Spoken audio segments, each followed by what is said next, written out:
예, 재미없고 딱딱한 역사를 쉽고 재미있게 배우는 역사 팟캐스트 우리들의 사생활 진행자 이준민 또 여러분들 앞에 찾아왔습니다. 반갑습니다. 와, 네, 기운이 하나도 없네요. 이제 그만 좀 찾아오세요. 네, 이번 화는 역사 용어에 대한 탐구 제 2편인데요. 네. 저번에 하던 거가 그 묘호에 대한 논쟁으로 오지게 길게 했죠. 그거는 당신 잘못 생각한 거야 그때. 네, 그래서 이제 그거 다 끝냈고 그거에 이어서 이제 다른 역사 용어들을 보려고 합니다. 명성황후와 민비. 이것도 논쟁이죠. 근데 명성황후라는 명성황후는 이제 사후에 받은 시호이고 당대에는 민비나 민후라는 표현이 조선 사람들도 많이 썼거든요. 그래서 일제의 비하적 표현이라고 보기에는 좀 애매한 부분이 있다라는 걸 말씀드리려고 넣었습니다. 이거는 뭐 안 해요? 뭐가 맞는지?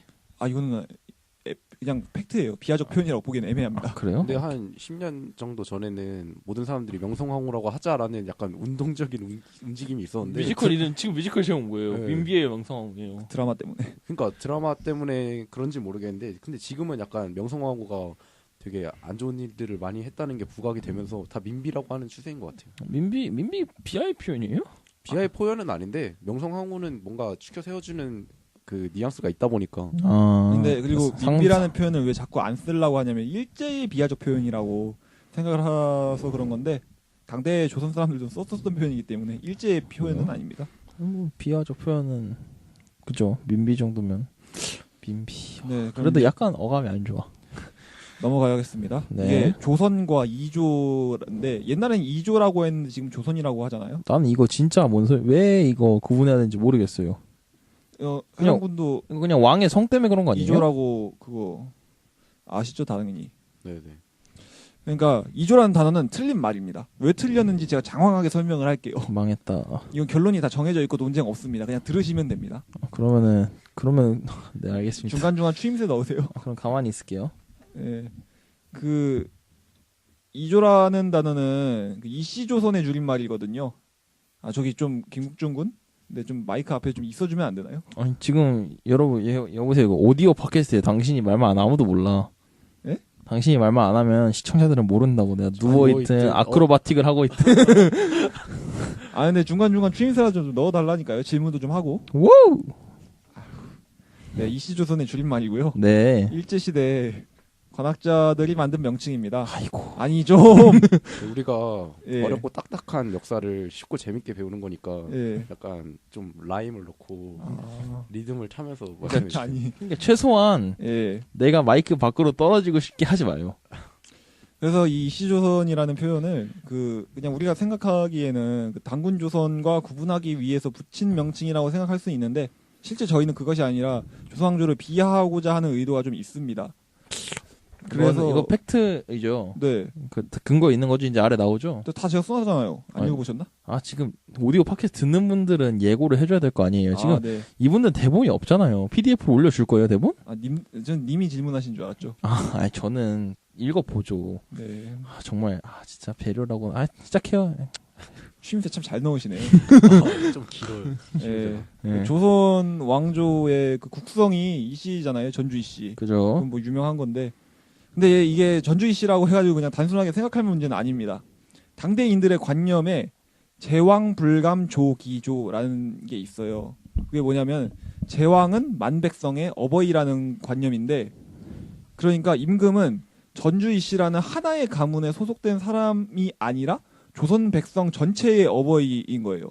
그래서 임금은 전주 이씨인 동시에 전주 이씨가 아닙니다. 뭔 소리야? 하여튼 그러니까 이 제왕 불감 조기조라는 말 때문에 전주이신 동시에 전주이씨가 아니란 거죠. 왕은. 그러니까 성에 소속감이 있으면 안 되고 국민들 그러니까 혈통은 분명 전주 이씨예요. 전주 이씨의 아들이니까. 그죠. 그럼에도 불구하고 만 백성의 어버이이기 때문에 전주 이씨라는 걸 굳이 드러내지 않는 겁니다. 오케이 알겠습니다. 네, 그래서 전주 이씨에도 여러 파들이 있는데 그죠. 효령대건파도 있고. 왕이 되지 못한 왕자들이 이제 시조가 되는 거지 왕이 시조가 되진 않습니다. 왕은 만백성의 어버이니까 한 집안에 시조가 될 수가 없는 거죠. 왕은. 그래서 이는 우리나라에서 왕 노릇했던 성씨들은 다 해당돼요. 김씨, 석씨, 박씨, 왕씨 전부 왕자를 그 계파의 시조로 삼지 왕을 시조로 삼진 않아요. 그러니까 조선 왕조를 이씨조선이라고 하는 거는 당대인들의 관념에 어긋나는 용어인 겁니다. 근데 근데 혈통적으로 이 씨가 맞긴 맞잖아요. 네, 그렇죠. 근데 당대인들의 관념이라 하면은 다 저것 때문이죠. 제왕 불감 조기조 때문에. 예. 네, 알겠습니다. 그래서 근데 이 제왕불감 조기조가 조선에만 존재하는 관념은 아닙니다. 아, 그래요? 일본도 동일한 관념이 존재하거든요. 네. 일본은 조선보다 이런 관념이 더 강해요. 오. 그래가지고 천황가는 아예 성씨가 없거든요. 성씨가 없어요? 성씨 없어요. 그러니까 원래 성이 있는데 천황 등극하면 없어져요, 성이? 아예 없어요. 아예 없고 쇼와 천황이 즉위하기 전에 사용하던 궁호라는 게 있어요. 궁호. 왕의 그러니까 호칭? 자기가 사는 집의 호칭 궁호. 아, 그 궁이었어요? 궁궐의 호칭. 네. 그걸 성 대신 쓰거든요. 근데 성은 아닙니다. 미치노미야라는 미친놈이요? 미친놈이야? 이름 참 네. 미치노미야 네. 히로히토인 거죠. 그러니까 근데 왕이 올라가면서 이제 히로히토라는 이름만 쓰고 궁호는 안 씁니다. 쇼와 천황은. 그죠, 히로히토. 그래서 천황? 일왕 천황? 이것도 뒤에 나옵니다. 그의 있구나. 아들 예. 아키히토 천황이 즉위하기 이전에 사용하던 궁호는 스구노미야라는 이름을 썼어요. 그러니까 스굴놈이요? 스구노미야 네. 아키히토. 이것도 궁호죠. 네. 근데 궁호니까 이제 스구노미야라는 이름을 안 씁니다. 성씨는 안 쓰고 궁호는 안 씁니다. 이거 성씨 아니에요. 쇼와 천황의 다른 아들이 있어요. 그 아키히토 천황의 형제인 거죠. 네. 히타치노미야 마사히토라는 사람인데 이름이 마사히토고. 히타치노미야가 궁호예요. 근데 궁호죠. 아버지는 미치노미야잖아요. 그죠. 근데 아들은 히타치노미야거든요. 그죠. 그러니까 성씨 아닌 거예요. 이건 그냥 궁호입니다. 근데 네. 히타치노미야 마사히토는 왕이 아니잖아요. 왕이 못 됐잖아요. 네. 그러면 이제 자기 궁궐의 호칭이 성씨가 되는 거예요. 아, 그러니까 앞으로 자기 아들은 전부 다 히타치 노미야예요? 네, 그렇습니다. 네. 그러니까 우리나라에서 뭐 전주시에서 무슨 파 이렇게 갈라지는 거랑 궁호를 써가지고 구분되는 거랑 같은 거예요? 그럼 애초에 그 첫 천황은 성이 있었어요? 없었겠죠? 근데 애시당초 첫 천황이 누군지를 확실히 알 수가 없으니까. 그러니까 사실 제가 그게 궁금해서 첫 천황은 아예 그 성의 시조이어서 성이 없는 건가라고 생각하고 있었거든요. 혼자서 이거 들으면서. 그런가요? 그러니까 왜냐면은 그게 전에 성이 있으면 그걸 따라왔을 텐데 첫 천황부터 그 성이 없었으니까 쭉 따라온 거 아니에요? 그러면은 시조여야 되는 거 아니에요? 그 선왕이 그 성 없는 성에 그죠? 그 핏줄에. 성씨의 시조라기보다는 천황가의 시조인 거죠. 그러니까 그 전에 성이 있었을 수도 있던 거죠, 이 사람도.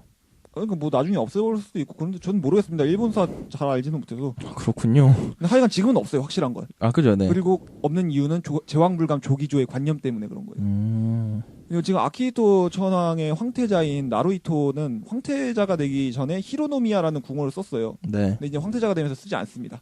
황태자가 그러니까 확정된 거죠. 황태자면 앞으로 네. 그 대를 이을 게. 네. 그래서 그 동생이 후미히토는 아키시노 노미야라는 궁호를 쓰는데 이것이 성씨입니다. 다 노미야가 붙네요. 궁인가요? 네, 노미야가 궁이에요. 그래서 그래서 천황이 되지 못한 황자는 자신의 궁호를 성씨로 쓰는 거예요. 네. 전주 이씨에서 왕자들이 시조가 돼서 새로운 계파를 만드는 거랑 똑같은 겁니다. 방금 말씀하셨죠. 그래서 일본 제국이 대한 제국을 병합하면서 조선 왕조를 이조라고 하고 조선 왕실을 이왕가라고 했거든요. 유독 이씨를 강조했던 게 이런 관념이랑 무관하지가 않아요. 그러니까 천황의 제후로서 조선 왕의 지위를 강조한 거거든요. 그러니까 천황은 성씨가 없고 제왕 만백성의 어버이입니다. 하지만 조선 왕은 만백성의 어버이 아니고 천황이 그냥 제후이기 때문에 성씨가 강조되는 거죠, 일부러. 그렇구나. 그러니까 당대인들의 관념에서 봤을 때 굉장히 모욕적인 거예요. 그러면은 막 이조란 말을 쓰는 막 음식점들은 나쁜 데네요. 옛날엔 썼으니까 그대로 쓰는 거죠. 지금 그렇죠. 어르신들이 국민학교라고 하는 거랑 똑같은 거예요. 그것도 그거요? 비하적임이에요? 비하적이 아니라 옛날에 썼으니까 지금 계속 쓰는 거예요. 그죠. 그래서 이제 북한 같은 경우에는 조선민주주의 인민공화국이다 보니까 이름이 동일하잖아요, 조선이랑. 네. 그래서 명칭을 구분할 필요가 있어요. 그죠. 그래서 사회주의 국가인 조선민주주의 인민공화국은 그 봉건 국가인 조선 왕조에 대해서 일단 비하를 할 수밖에 없습니다. 사회주의다 보니까. 그래서 의도적으로 이씨조선이라는 말을 썼어요. 그런데 이제 현재에 이르러서는 주체적인 조선 역사를 강조하면서 근세조선이라는 표현을 사용합니다. 이 주체적인 그게 주체 사상인가요? 다른 건가? 그러니까 주체적인 거 내가 주인이 되는 거죠. 주체 사상도 그런 거고. 이래서 한자를 좀 배워야 되는데. 안 썼잖아요, 주체 한자. 그러니까요. 한자를 굳이 써봤자 안 읽으니까 안 넣죠 저는. 어쨌든 어이가 없어서 진짜. 만약 우리나라도 고대의 조선이랑 근세의 조선을 구분할 필요가 있으면 단군 조선이랑 이시 조선으로 하면 안 되고 고대 조선이나 뭐 근세 조선 혹은 전 조선, 후 조선 이렇게 하는 게 맞다. 당군 조선이랑 조선으로 하면 안 돼요? 근데 그럼 약간 형평성이 안 맞잖아요. 고조선이랑 조선은요? 어쨌든 근데 고조선이라는 호칭 자체가 삼국유사에서 단군 조선만을 호칭하는 거다 보니까 약간 잘못된 호칭이에요, 그것도. 그러니까 그게 위만 조선을 부정한 거예요? 그러니까 부정이 아니라 그러니까 개떡같이 말 찰떡같이 알아들어요. 짜증나게 하네. 진짜. 아니 지금 내가 알아듣고 설명하려고 하잖아요. 네, 알겠습니다. 단군 조선, 기자 조선, 위만 조선 있죠. 그래요. 위만 조선이나 기자 조선의 입장에서 단군 조선이 옛날의 조선이니까 고조선이라고 한 거예요. 아, 그렇구나. 이해돼요? 그러면은 그 옛날 역사 다른 역사서에서는 그러면은 고조선, 기자조선, 위원조선 이렇게 표현해요? 그렇게 할 수도 있죠. 음. 그냥 고조선은 단군이 세운 조선만 일컫는 호칭이다 보니까 약간 바꿀 필요가 있기는 해요. 그렇구만. 그러네요. 네, 어쨌든 다음으로 넘어갈게요. 천황과 일왕인데 맞아요, 이거. 일본에게 식민 지배를 당했잖아요, 우리가. 그죠. 근데 천황이라는 게 하늘의 자손, 뭐 왕 중의 왕을 의미하는데 그죠. 거부감이 있어요. 그죠. 그래서 언론에서는 일왕이라는 표현을 사용을 합니다. 근데 엄밀히 보자면은 천황은 고유명사에 더 가깝거든요. 네. 그래서 의도적으로 일왕이라는 표현을 사용해야 할까요? 근데 히로히토 같은 경우에는 특히 더 일왕이란 말 많이 쓰잖아요. 그렇죠. 듣기 싫으니까. 그러니까. 그래서 그러면 우리 천황이라고 해야 될까? 일왕이라고 해야 될까? 이게 좀 논쟁적인데 해람군은 어떻게 생각하십니까? 저는 그 천황 자기들이 천황이라고 했으면 우리가 굳이 막 일왕으로 바꿔서 불러야 되나 이런 생각이 들고 그래서 아무리 전범국이라고 해서 우리가 막 비하해서 이야기할 필요는 없다고 생각합니다. 아니 뭐 일왕이란 말도 비하의 표현은 아니잖아요. 그 원래는 천황이라고 하는데 지금은 원래 천황인데 일왕으로 격화시켜서 부르는 거는 비하의 의도가 맞죠. 근데 제가 생각하기엔 일단은 지금은 지들이 덴노라고 하니까 지금은 덴노라 불러주는데 옛날 사람들이 일왕이라고 불렀고 막 기사에도 일왕이라고 난 거는 뭐라 할 수가 없는 게 짜증나잖아요. 지까지 것들이 뭔데 지들 천왕으로 칭하나. 지금 막 그러니까 지금 상황에서는 덴노로 불러주는 게 맞는 것 같아요. 일단은 지들 교유의 표현이니까 뭐 러시아 때 뭐 차르로 불러주듯이. 근데 뭐 지금 그러니까 옛날에 일왕으로 불렀던 거를 막 고칠 필요는 없다고 생각해요 저는. 그러니까 악감정 있으면 일왕으로 불러도 될 것 같아요 지금도 차이가. 하여간 뭐 차이 자유니까 그거는. 그렇습니다. 이건 뭐 결국 개인의 자유니까 알아서 해라. 예, 그렇죠.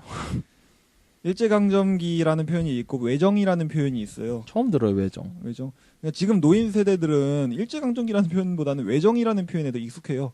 네. 하지만 외정이라는 표현은 이제 공식적으로 사용되진 않는데 일단 외정에 있어서 외라는 명칭은 20세기 일본 제국의 정식 명칭이 아니었습니다. 이미 7세기 때 없어졌다고 네. 했잖아요. 그죠? 그리고 정이라는 표현을 사용하게 되면은 어떤 식으로는 일본의 지배가 하나의 지배 체제가 될 여지가 있거든요. 그죠. 그래서 강점이라는 표현으로 대체를 했습니다. 강제로 점거를 했죠. 그러면은 박정희와 전두환의 군정은요? 일단 대통령으로 쳐주잖아요 일단은. 그러니까요. 근데 민족주의적 관점, 그러니까 박정희랑 전두환은 한국 사람이고 저 우리를 침략한 일본 제국은 일본인이라는 그걸 다 제거하고 보면은 이 시기의 군정이 과연 일제의 강점보다 나은가요? 정통성이 없는 정권이라는 건 똑같잖아요. 그럼 군사 독재 시기를 군인 강점기라고 해야 할까요? 일제의 지배와 군인의 지배가 과연 근본적으로 다른 걸까요? 민족주의 관점 제거하고 보면은 이런 식으로 볼 수도 있습니다. 이거 굉장히 그 생각도 못한 관점이긴 한데, 그러니까 그러니까 외정이란 말을 안 쓴 이유는, 그러니까 이게 어떤 건덕지로라도 이거를 그 제대로 된 지배 체제로서 하나의 지배 체제. 정당하고 싶지 않은 건데, 그러니까 군정도 똑같은 케이스로, 네. 뭐 우리나라 국민은 어쨌든 그 무단으로 저 사람들을 점거한 거고, 우리나라 국민한테 뭐 독이 됐으면 됐지 뭐 그렇게 막 솔직히 말하면 그렇게 막 긍정적인 건 없었으니까. 사실 군정이란 말도 자기들이 쓰는 거 아니에요? 자기들 계속 정당화하려고? 군정을. 그러네. 근데 외정이란 말은 없어진 거잖아요, 그죠? 안 쓰죠 공식 거의. 군인 강정기라. 근데 군인 강점기라는 말은 그냥 제가 만든 거고 어쨌든 만약에 외정이라는 표현을 그러한 이유로 없앴다면 군정이라는 표현도 없애버려야 되거든요. 민족주의적 관점을 제거하고. 사실 본다면. 그럼 그때는 그 사람들은 대통령조차 아니었던 거 아니에요? 그렇죠. 그러니까 군사 쿠데타를 통해서 이러는 거니까 사실 저는 만약에 막 몇 공화국 쓰잖아요. 예. 그러니까 그 사람들은 몇 공화국의 왕이라는 표현을 써주는 게 나을 것 같아요. 그러면 왕이요? 아 공화국인데 왕이 이상하다 생각하면 그러네. 대통령이겠죠. 아니 근데 원수. 생각을 해볼 필요가 있는 게 만약에 음. 이 군정과 외정을 똑같이 생각한다고 한다면은 그죠? 박정희와 전두환의 시대는 일본 총독들이 지배하던 시대랑 똑같아요. 그죠? 근데 일본 총독들이 지배하는 시대는 한국사를 안 치잖아요, 사실은. 그죠? 그러니까 제가 말했잖아요. 한국의 통치자들로 안 쳐주는데 박정희 전두환은 한국의 통치자로 쳐주거든요. 이게 그냥 한국 사람이어서 그렇게 해주는 거예요. 그러니까 민족주의적 관점을 그냥 빼고 볼 수가 없으니까 지금 그렇게 쳐주는 건데 만약 그걸 빼고 본다면 저는 그런 거는 한국사 아니라 따로 5공화국사, 4공화국사 이런 식으로 빼야 한다 생각해요. 아예. 그러니까 우리나라 역사 사이에 잠깐 다른 그 쿠데타로 인해서 아예 잠깐 다른 나라였다고 봐야 된다고 생각하거든요. 저는 그게 대한민국 내에서 일어났던 게 아니라 그냥 말 그대로 새로 뭐 박정희 공화국 뭐 이런 게 잠깐 생겼던 거라 생각해요. 그런 식으로 봐야 된다. 예, 뭐 그다음에 사실 노태우가 좀 애매하긴 한데 그것 때문에 노태우는 노태우는 뭐 직접 쿠데타를 한 거 아니잖아요, 그 사람은. 쿠데타에 동참했어요. 그러니까 그 선거로 사람은 당선- 쿠데타로 대통령이 된 건 아니라. 예, 그 얘기죠. 예. 그러니까 전두환이나 박정희는 누가 봐도 저놈 쿠데타로 대통령 됐네지만 노태우는 아니잖아요. 일단은 그러면은 사실 그 두 사람은 그냥 그렇게 뺀다 치고 노태우는 어떻게 해야지 지금 저도 잘 모르겠거든요. 노태우는 선거로 당선됐으니까 인정해줘야죠. 그럼 그 사람 인정해 주는 거고 나머지 사람들은 그냥 그 뭐라고 해야지 약간 박정희 공화국식이랑 그리고 전두환 공화국식 이렇게 나눠야 될 것 같아요. 우리나라로 안 치고 그때 사람들은 이제 국민들 이제 그때 그 뭐라고 하지 원치 않는 지배를 당했죠 그때처럼 강점 당했죠 그때도 똑같이. 근데 과연 그거를 원치 않는 지배라고 볼 수 있을지는 일제강점기랑 똑같은 문제인데 친일파들 혹은 일제에 부역하던 사람들이 있잖아요. 그쵸. 군사 정권도 똑같이 군사 독재에 부역하고 그럼 친박정희 그 사람들 그냥 살았던 사람. 그 사람들은 그냥 똑같이 칭하면 되죠. 친박파랑 친전파 이렇게. 우리나라는 똑같이 그렇게 친하고 있잖아요. 지금 일제 강점기에 친일파들이 있었다. 우리는 그러면 박정희 공화국의 강점기에 친박파가 있었다. 이렇게 하면 되는 거 아닙니까? 뭐 그렇게 할 수 있겠네요. 해랑군 어떻게 생각하십니까? 저는 그 두 정권이 둘 다 한국 사회에 있어서 굉장히 큰 영향을 미쳤잖아요. 우리가 그걸 인정하든 인정하지 않든. 근데 일제강점기도 똑같아요. 네, 그러니까 네. 그 국정군은 두 가지 정치 세력을 둘 다 한국 역사에서 배제해야 된다 이런 식으로 말씀하신 거 맞죠? 그죠. 일제 강점기도 한국 역사로 치나요 일단 그거는? 근데 저는 반대로 봤을 때 이걸 주장하는 건 아니고 좀 다르게 생각해 보면 둘 다 인정할 수도 있지 않을까. 근데 네. 둘 다 민족주의적 관점을 제거하게 되면 둘 다 인정할 수도 있기는 해요. 둘 다 부정할 수도 있고. 그죠. 근데 민족주의적 관점을 제거했다고 해갖고 지금 이렇게 약간 일제 강점 저는 그러니까 이상하게 말했잖아요. 일제 강점기랑 같은 취급해야 한다고 생각해요 저는 그냥. 근데 그렇게 뭐 상황을. 얘기하면은 왜냐면 민족주의적 관점을 배제하고 보면은 저놈이나 이놈이나 똑같거든요.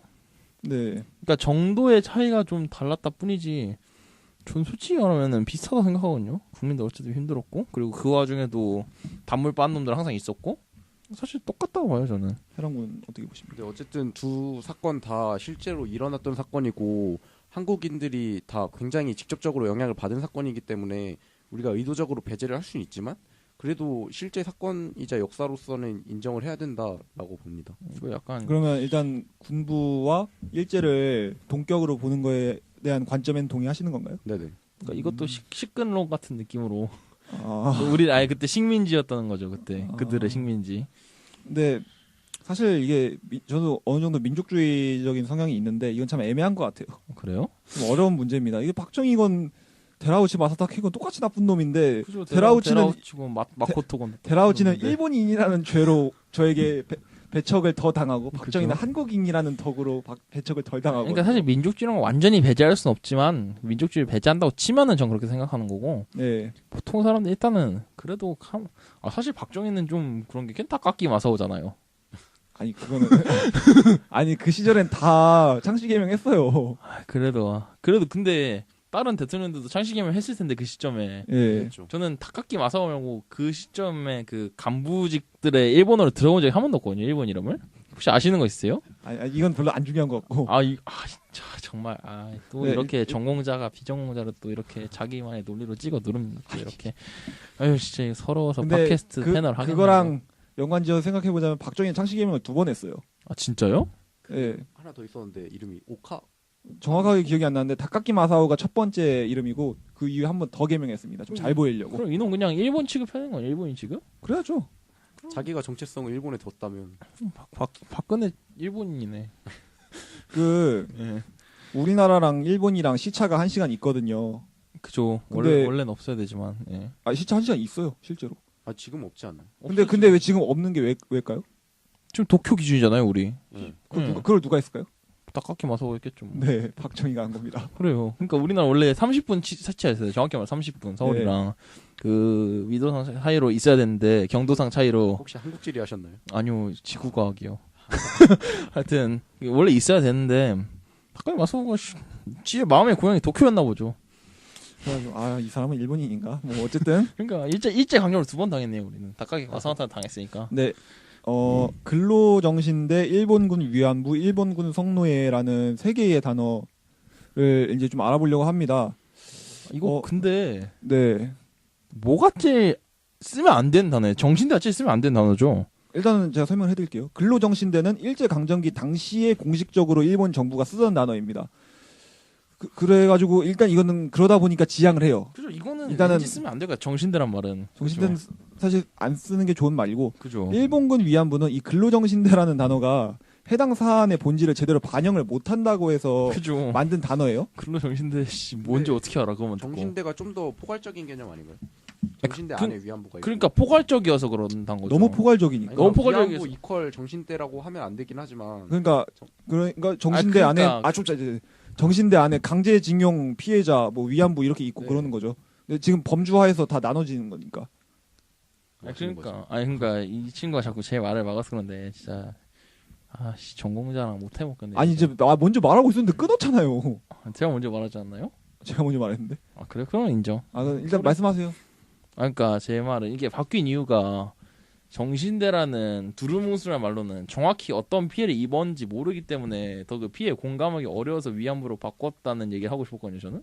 당대의 관점으로 보면 이거 당대의 관점. 봐봐요. 이거 일제 강점기사에 일본 놈들이 쓴 단어잖아요. 저는 일본 놈들이 쓴 단어는 우리나라 역사 단어로 취급 안 합니다. 자, 알겠습니다. 그 일본군 성노예라는 단어는요. 일본군 위안부조차 일본의 전쟁 범죄를 제대로 드러내지 못한다고 판단해서 만들어진 단어입니다. 그러니까 더 세세하게 말한 거군요. 그렇죠? 갈수록 세세해지네요. 정신대, 위안부, 성노예. 네. 그래가지고 아마 정신대는 이제 뭐 사실 안 쓰는 단어가 되었다고 봐도 이제 무방하고 위안부와 성노예 중에서 이제 무슨 단어를 사용할지 골라야 할 것 같은데. 저는 위안부도 그 위안이잖아요. 사람한테 위안을 주다 할 때. 예. 사실 그것도 사실 이거 둘 다 제가 단어가 마음에 안 드는 게 차라리 성노예 쪽이 덜 도구로서의 느낌이 좀 덜 나잖아요. 약간 위안부는 위안부 너무 뭐라 해야 되지? 그 사람들의 그 위안을 위해서 우리나라 여성들이 도구로 썼다는 느낌이 강한데. 아니 그게 사실이잖아요, 근데. 그러네요. 근데 약간 이런 거의 경우에는 적절한 표현이라 하면 일상생활에 쓰기 적절한 표현 말하는 거야? 아니면 역사적으로 적절한 표현? 역사적으로 적절한 용어예요. 그러면은 위안부요. 그러니까 지금은 그냥 일본군 위안부라고 그대로 표현하는 것보다는 메타포를 넣어서 이렇게 일본군 위안부 지금 대본에는 뭐라 그러죠 이거? 뭐요? 메타포 이거 인용. 예, 그냥 일본군 위안부 그냥 쓰는 게 아니라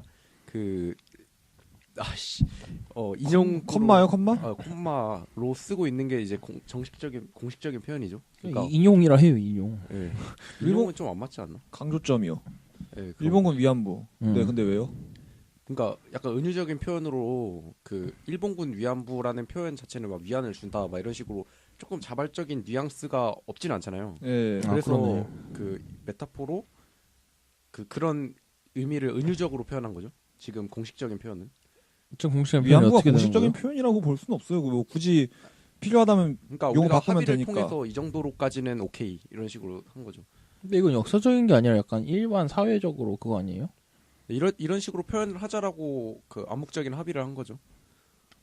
역사적 관점이랑 그건 다르잖아요. 일반 사람의 관점이랑 그러니까 사회 저는 사연되는 관점이랑. 굳이 꼭 이렇게 써야 된다고 말씀을 드린 게 아니라 예. 지금까지는 이런 식으로 쓰고 있다. 그러니까 지금 무엇이 가장 적절한 표현 같으시냐고요, 역사적으로. 그니까요. 근데 성노예가 그 사실적인 표현은 맞는데 너무 노골적이다 보니까 아, 그러니까 제가 일상생활 이 단어를 쓰자는 게 아니라 무엇이 무슨 역사적으로 말인지 가장 알겠어요. 예, 무슨 근데 말인지 알겠네. 그러니까 너무 노골적인 표현이다 보니까 실제 피해자분들이 아직도 살아 계신데 그거에 좀 거부감을 갖고 있는 분들도 계시다고 들었어요. 아 그래요? 네, 이게 저도 전해 들은 얘기라서 팩트인지 아닌지는 잘 모르겠는데 그래서 피해자분들이 살아 계신데 성노예라는 표현을 좀 거부감을 느끼신다면 그래도 조금 지양을 할 필요는 있지 않을까. 그거는 몰랐네요.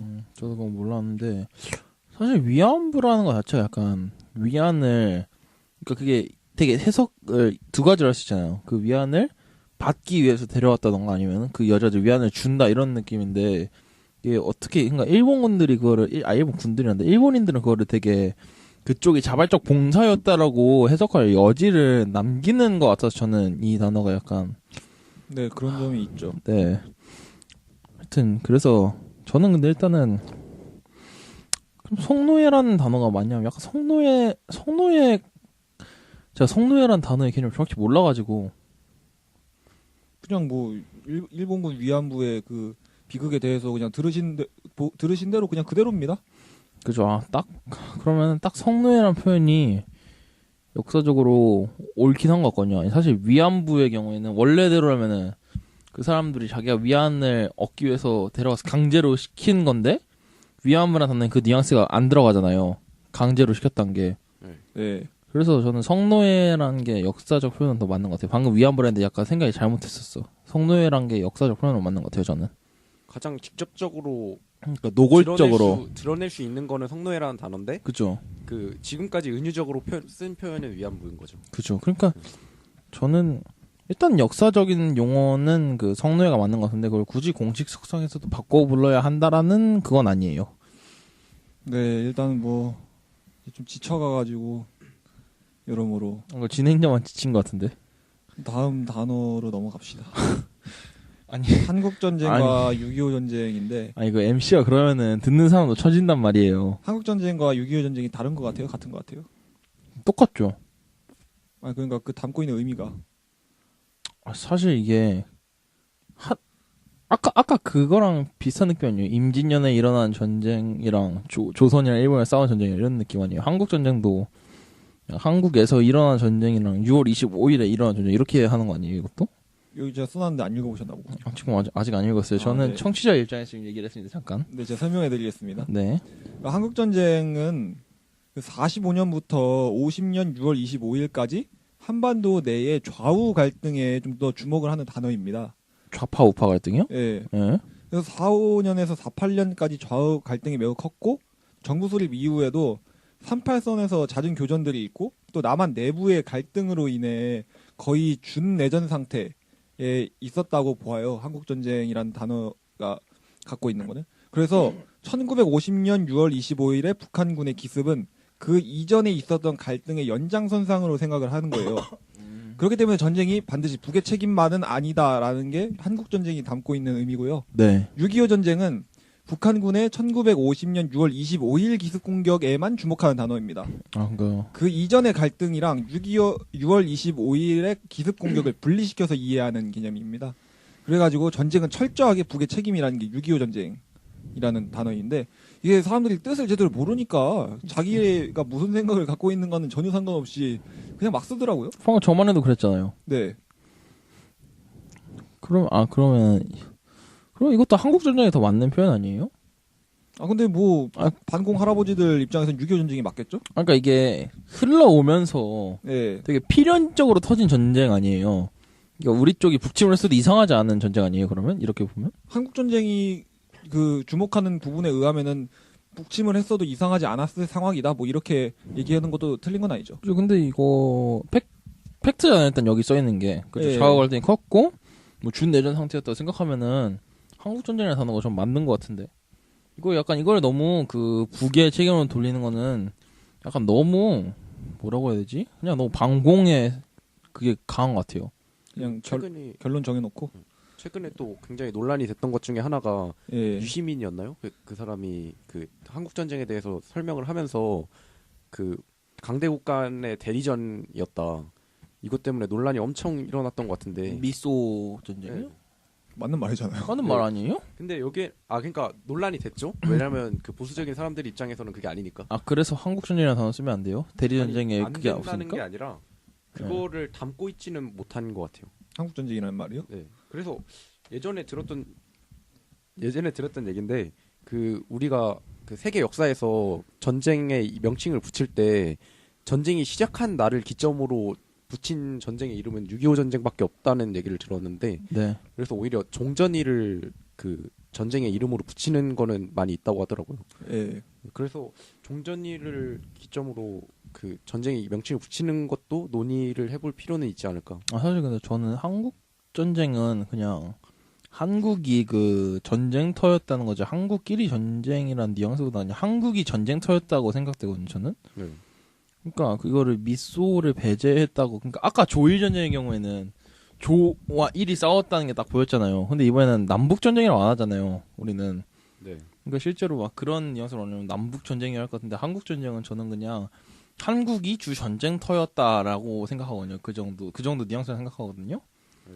한국인들끼리 싸웠다고 할 거면은 차라리 11워 이런 식으로 내전이라고 붙였겠죠. 남북 내전 막 이런 식으로. 그래서 저는 일단 전쟁이라는 단어를 썼고 내전이나 뭐 그런 단어가 아닌 그리고 한국이라는 단어를 썼기 때문에 저는 이것도 그 충분히 대리전의 양상을 띄었던 걸 설명할 수 있는 용어라고 생각해요.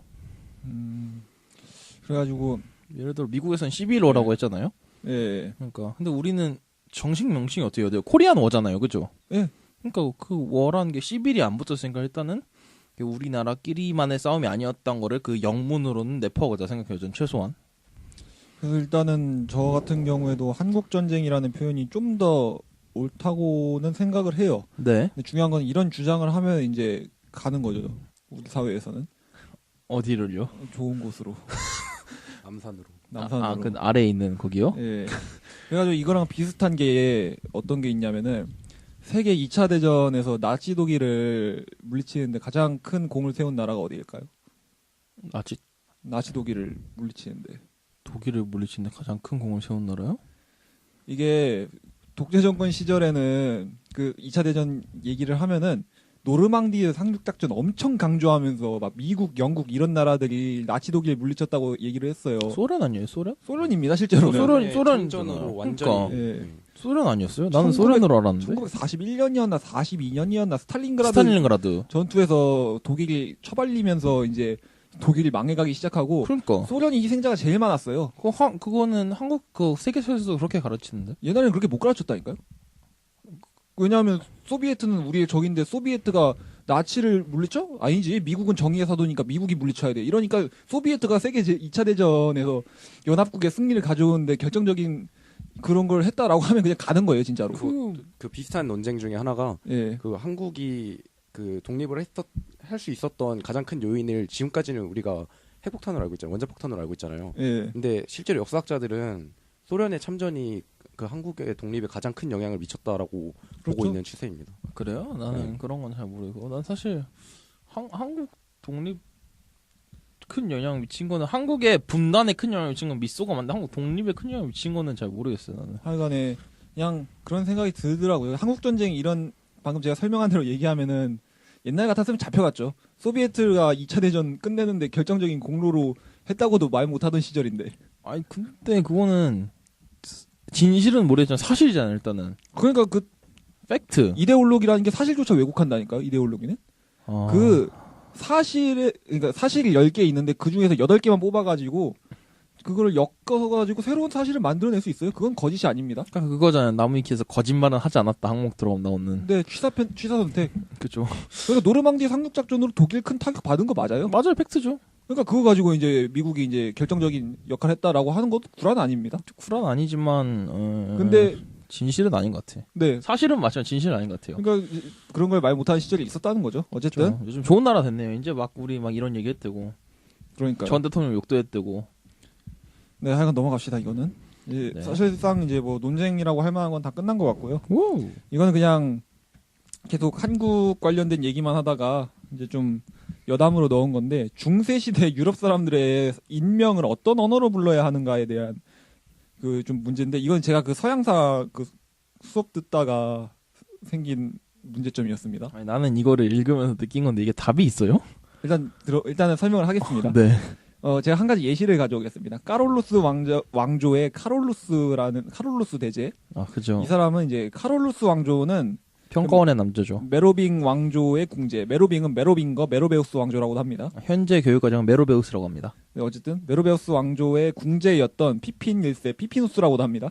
그래요? 피피누스 1세에서 시작되었고 그 이후 후손 피피누스 3세가 메로빙거 왕조의 힐데리히라고도 하고 힐데릴기라고도 합니다. 힐데릭이라고 합니다, 지금. 네, 3세를 폐위하고 스스로 왕위에 올랐습니다. 그의 아들이 까롤루스 마그누스라고 하는데 샤르마뉴라고도 합니다. 근데 이 까롤루스 마그누스의 이름이 네 종류의 언어가 혼재되어서 사용되거든요. 라틴어로는 카롤루스, 영어로는 찰스, 프랑스어로는 샤를, 독일어로는 카를이라고 합니다. 근데 샤를마뉴라는 이름은 이제 까롤루스 마그누스를 높여서 이제 이렇게 얘기를 하는데, 그러니까 이게 제가 어릴 때 네. 먼 나라 이웃 나라 2판 증세판을 읽었었거든요. 근데 그때 그 프랑스 그때 그 이원복 씨가 쓴 거는 샤를마뉴 대제였어요. 네, 근데 지금은 카롤루스 대제거든요. 네, 사실 근데 저는 샤를마뉴 대제도 약간 이상한 게 메그누스라는 이름이 붙는데 왜 굳이 대제를 붙였는지도 지금 와서는 의문이긴 한데. 제가 근데 생각을 해보니까 그 샤를마뉴의 마뉴가 마그누스를 얘기하는 건가? 마그누스라 했잖아요. 마그누스인가? 방금 그랬잖아요. 아 그런가? 저는 그 마뉴가 대제를 뜻하는 줄 알았거든요. 아, 그래요? 근데 지금 생각해보니까 마그누스가 마뉴로 되는 것 같기도 하고. 그런 것 같네요. 네. 미안합니다, 여러분. 샤를마뉴는 까롤루스 마그누스한테만 이제 해당되는 얘기인 것 같네요. 네. 어쨌든. 근데 하시는 말씀 있잖아요. 하여튼 그래서 옛날에는 그러니까 카롤루스 대제라고 배웠대. 옛날엔 샤를마뉴라 배웠다가 네. 옛날엔 지금은 카롤루스 대제라고 배운 거 보면은 벌써 그 사이에도 10년도 안 됐거든요. 네. 그 사이에도 벌써 인명 병력이 된 만큼 정말이지 그 되게 뭐라고 해야 되지? 정해지지 않은 것 같은데. 안 정해졌어요. 물론 이원복 씨는 그냥 틀리게 쓴 것 같아요. 샤를마뉴 대제라 썼으니까 카롤루스 대제라 쓴 거죠 지금. 아니, 마뉴가 마그누스 같아요, 제가 보기엔. 아니 그러니까 마그누스란 게 마그누스는 아니 위대한 자 아니에요? 모르겠네요. 제가 이거 외국어를 모르니까 이건 일단 뺍시다. 모르니까 우리가. 그래요? 하여튼 그건 넘어가고요. 하여튼 어쨌든 근데 뭐 지금 현재는 카롤루스, 예전에는 아니, 샤를. 뭐가 맞는 호칭인 건 없어요.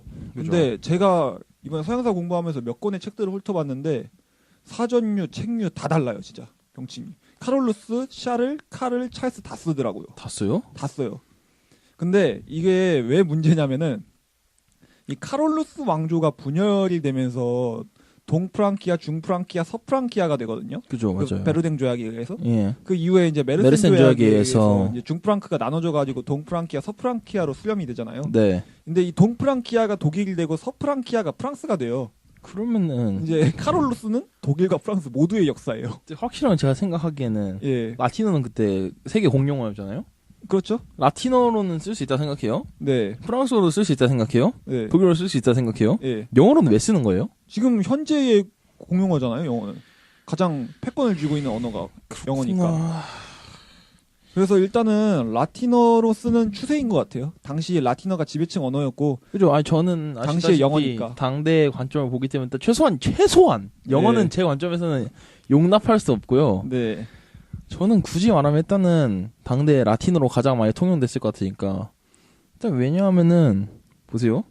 서프랑키아의 조상도 샤르마뉴죠. 네. 저는 샤르마뉴라고 부르고 있네요. 하여튼 카롤루스라 불러야 되는데. 네. 일단 카롤루스 대제죠. 그리고 동프랑키아의 왕도 카롤루스 대제잖아요. 네. 근데 각 나라의 문서에서 그 두 사람을 다르게 칭하면 좀 이상하지 않을까요? 그 국제 문서 같은데. 그래서 아마 라틴어로 통일해서 쓰는 게 맞는 것 같아요. 그때 그렇게 썼을 것 같으니까. 근데 그것도 뭐 제가 정확히 지금 말씀하셨다는 그 책류 사전류에서 나오는 게 어떤 사료인지 정확히 몰라서 말씀을 못 드리겠는데 저는 일단 라틴어로 쓴 게 맞는 것 같아요. 저도 일단 라틴어로 쓰는 게 맞다고는 동의를 하는데 네. 막상 그 당대 사람들이 과연 라틴어를 얼마 잘했을까가 약간 의문인 게. 근데 라틴어가 약간 그런 거 아니었어요? 그 약간 우리나라 조선시대 쓰는 한자 느낌 아니었어요? 이게 약간 이게 등치가 안 되는 게 네. 조선인의 지배층들은 한 번 다 알잖아요. 그러니까요. 근데 중세에는 왕들이 문맹인 경우가 진짜 많았거든요. 지배층이 라틴어도 몰라요? 원래 그 중세 귀족들은 그 게르만족 이 게르만 전사 출신들이어가지고 싸움질하는 게 원래 전업입니다. 그래가지고 문자 모르는 경우가 진짜 많았어요. 군인 황제 같은 느낌인가요? 약간 비슷한다고 할 수 있는데 하여간 그래가지고 문맹이 진짜 많았거든요. 그래가지고 문맹이면은 라틴어뿐만 아니라 자기 나라 말도 모르지 않을까요? 아니, 뭐 그렇다. 근데 자기 나라 말은 알겠죠. 그러니까 글씨로 못 쓸 거 아니에요. 근데 공식 문서상에서 하는 거는 어차피 연필 좀 잡아온 사람일 것 같으니까 네. 일단 그러니까 아무리 왕이 빠가사리더라도 국무 대신 같은 외교하는 문서 하는 사람들은 최소한 공용어를 쓸 거 아니에요. 왜냐하면 우리나라도 지금 빠가사리는 외교가 못 하잖아요. 예. 그리고 외교 공식 문서 같은 것도 지금은 공용어인 영어로 작성하는데 그때 보면 라틴어잖아요. 네. 그러니까 아마 당연히 공식적인 외교 문서상에서는 라틴어를 쓰고 뭐 자기 나라 언어는 아마 안 쓸 거라고 보고요. 저는 그래서 라틴어가 맞다고 생각해요. 저는. 저도 라틴어에 일단 동의하는데 예. 어려운 문제인 것 같습니다. 특히 불어나 독일어 같은 경우에. 근데 참고로 이외의 유럽 국가들은 어떻게 호칭하냐면 루마니아에서는 카롤, 이탈리아에서는 카를로, 에스파냐에서는 까를로스, 폴란드에서는 카롤, 네덜란드에서는 까렐이라고 합니다. 때려치라 그래요. 라틴어 쓰라고 아저씨들아. 근데 예. 라틴어가 맞다고 생각을 하고 그러면 이제 메로베우스 왕조의 궁제 피피누스 1세의 후손 피핀이라고 해요. 피피누스가 라틴어예요. 아 그래요? 아 네. 그러면 오케이. 그래서 이제 몰랐죠 저는. 까롤루스 마그누스 네. 네, 이렇게 통일을 하는 걸로. 아, 네 저희들끼리는 일단 결론을 했고요. 일단 네. 지금 저희가 이제 시간 리미트가 없어졌잖아요. 네, 근데 일단 준비된 거는 다 끝났습니다. 그래가지고 이제 역사 용어를 정말 긴 시간에 걸쳐서 탐구를 해봤는데, 그죠. 아니 저는 첫 번째 저희가 바로 저번 화 있었잖아요. 네, 그때 정말 경론을 펼쳤던 기억이 나는데 네, 왜 그랬어요? 그러니까요. 1화 분량이 아니잖아 그거는. 그러니까요. 그때 논점만 7개를 줘놓고 30분 만에 끝내라고 한 거예요 우리한테 지금 그때. 약간 수능 시험 삘이네요. 뭐 하여튼 분량 조절 실패는 뭐 그렇다 치고 예, 하여튼 이후 두 번째 시간도 그 경론거리는 별로 없었지만 이쪽은 오히려 더 흥미 있는 것들이 많았어요. 특히 사실 가장 했던 거는 약간 그 요번 시간에 했었죠 아마 그 일제강점기랑 외정. 그럴 거예요 아마. 그죠. 지금도 벌써 저희가 많이 기기 트러블 때문에 지금 2번 정도 중단돼가지고 이번 시간에 뭐 했는지 정확히 기억이 안 나거든요. 근데 저는 하여튼 그 이번 특집 통틀어서 가장 그 흥미있던 주제는 일제강점기와 외정에서 박정희 군사 정권과 그 전두환 군사 정권을 어떻게 해야 되는지 그때 얘기가 제일 재밌었던 것 같아요. 근데 중세시대 유럽이 이면 그냥 좀 짜증나죠. 아 그거는 라틴어 쓰라고요. 아니 근데 우리나라에서 라틴어를 안 쓴다니까 다들. 까롤루스, 찰스, 샤를, 칼을 다 써요. 그러니까 왜 그럴까요? 그러니까 이게 공통된 이게 체계가 없어서 그렇죠 사실은. 그래요. 아주 개판이죠. 그러니까 중요한 건 이 역사 용어 탐구에 있어서 처음부터 끝까지 관통하는 한 가지가 있습니다. 일관성이 없다. 제발 일관성 좀 갖춰라. 그죠. 저처럼 일관성이 있었으면 좋겠습니다. 사람들이. 그런 원칙이 있었으면 하는 바람에서 이렇게 역사 용어에 대해서 좀 잠깐. 그죠. 사실 저 아까 전에 어이 참고해봤어요. 털렸던 거는 그거였어요. 예. 가장 어이 털렸던 그거. 흥선 대원구만 왜 흥선 대원만 안 붙여주냐. 딴 건 다 혼용하면서 왜 그건 안 해주냐. 일관성이 전혀 없잖아요. 그렇죠. 그리고 연산군은 뭐 당대 사람들이 했으니까 이해는 되는데 지금 왜 칭호를 붙이는 거에서 흥선 대원은 왕을 안 붙여주냐. 그나마 제가 보기에 사도세자나 그런 세자들 다 통틀어서 흥선대원이 그냥 그나마 가장 왕다운 업적을 남겼거든요. 왕이라고 치면. 예. 근데 왜 항상 그 사람은 군으로 불려야 되죠? 그러니까요. 진짜 정말이지 일관성 없는 역사 체계에 신물이 납니다. 네. 메로베우스 왕조, 피피누스, 카롤루스, 라틴어 사랑합니다. 네. 네, 라틴 사랑합니다. 지금까지 우리들의 사생활 역사 용어에 대한 탐구 제 2편이었고요. 역사 용어에 대한 탐구 편은 여기에서 마치도록 하겠습니다. 네, 오늘 소감 말씀 들어보려고 하는데요. 방금 소감 다 말한 거 소감 했나요? 미안해요. 가장 짜증난 거랑 가장 인상 깊었던 거 말했고 그냥 소감을 간단히 말하면 그 이런 주제가 보통 사람들이 그 형 살면서 그 탐구하진 잘 않잖아요. 왜냐하면은 저만 해도 히로이토니 1왕으로 부르죠. 현재는 천왕이라 부르고 네. 뭐 사실 위안부 명신대 이런 것도 정신대로는 안 부르지만 왜 위안부라는 애매모호한 표현을 쓸까 막 이런 것도 생각은 생각은 가끔씩 하잖아요. 하지만 이런 식으로 깊게 탐구한 경험은 처음이라 네. 굉장히 색다른 경험이었고 오늘도 또 사학의 은총을 받고 갑니다. 그래도 1화 때에 비하면 그래도 그 간증이 많이 순화되었네요. 아니 이럴 때는 워낙 신세계였잖아요. 진짜 어떤 느낌이냐면은 예. 인류가 처음 달에 발을 디뎠을 때랑 똑같은 거라니까요. 아, 그 정도였나요? 예. 네. 사람의 머릿속에서 빅뱅이 일어났습니다. 비유가 정말 재밌네요. 네, 하여튼. 유익한 시간이었나요? 유익한 시간이요. 당연한 걸 물으십니까? 네, 저도 유익한 시간이었습니다. 지쳐 보이시는데요. 좀 많이 힘드네요. 사실 체력적으로. 기기 트러블이 너무 많이 일어나서 정신적 트러블도 많았어요, 저희가. 네. 하여간 이제 우리들의 사생활 역사 용어에 대한 탐구편은 여기서 마칠 것이고요. 네. 다음 화에는 한국 근현대 생활사로 여러분들을 찾아뵙도록 하겠습니다. 네, 감사합니다. 감사합니다.